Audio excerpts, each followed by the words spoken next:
एक गांव में सोमो नाम का एक बूढ़ा व्यक्ति रहा करता था। किसी जमाने में वो अपने गांव का मुखिया था, मगर अब गांव के लोग उसे मनहूस समझते थे। वो अपनी बूढ़ी पत्नी उर्मिला के साथ रहता था। आज भोजन को देखे हुए 3 दिन से ज्यादा हो गए। भूख की वजह से मेरा तो दम ही निकल रहा है। क्या हमें जीवन में फिर कभी भोजन देखने को मिलेगा? तुम अच्छी तरह जानती हो उर्मिला, सारे गांव वाले मुझे मनहूस समझते हैं। मैं किसी के भी घर भोजन मांगने जाता हूं तो सब मुझे धक्के देकर बाहर निकाल देते हैं। मैंने खुद 3 दिन से कुछ नहीं खाया, अब हम क्या करें?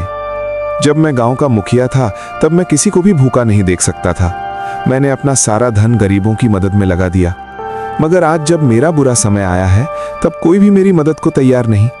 2 वक्त की रोटी तक कोई देने को तैयार नहीं।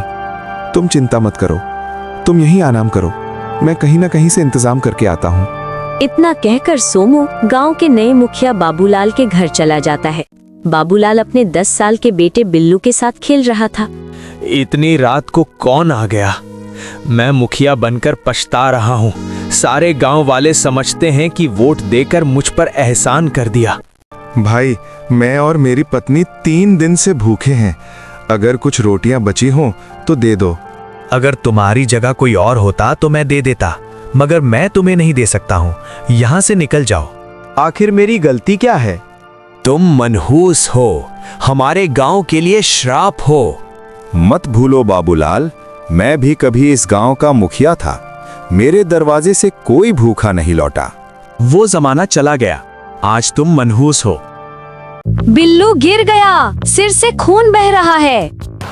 मैं जानता था सोमू कोई नई मुसीबत लेकर आया है। बाबूलाल बिल्लू को लेकर डॉक्टर के पास पहुंचता है। बच्चे का ध्यान नहीं रख सकते तो गांव का क्या ख्याल रखोगे? मेरे बच्चे का इलाज करो। तुम यहाँ भी आ गए मेरा पीछा करते करते। मैं सिर्फ बच्चे को देखने आया हूँ। मेरी पत्नी भूखी है, थोड़ी मदद कर दो। निकल जाओ यहाँ से। अब हम तुम्हें गांव में नहीं रहने देंगे। सोमू अपनी पत्नी को लेकर जंगल चला जाता है। सोते हैं।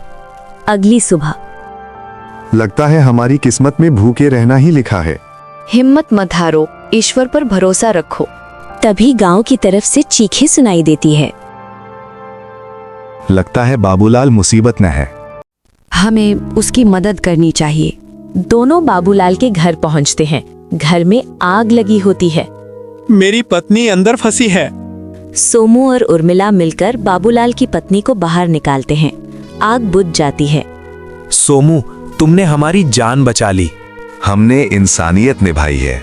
मुझे माफ कर दो। मैं तुम्हें माफ नहीं कर सकता, मगर मैंने मदद इसलिए की क्योंकि यही सही था। तभी एक साधु प्रकट होता है।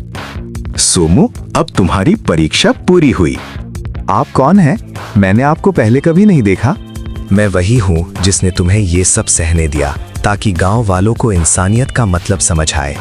तुम्हारा कष्ट अब समाप्त होता है। गांव वाले शर्मिंदा होकर सिर झुका लेते हैं। सोमू और उर्मिला शांति से आगे बढ़ जाते हैं।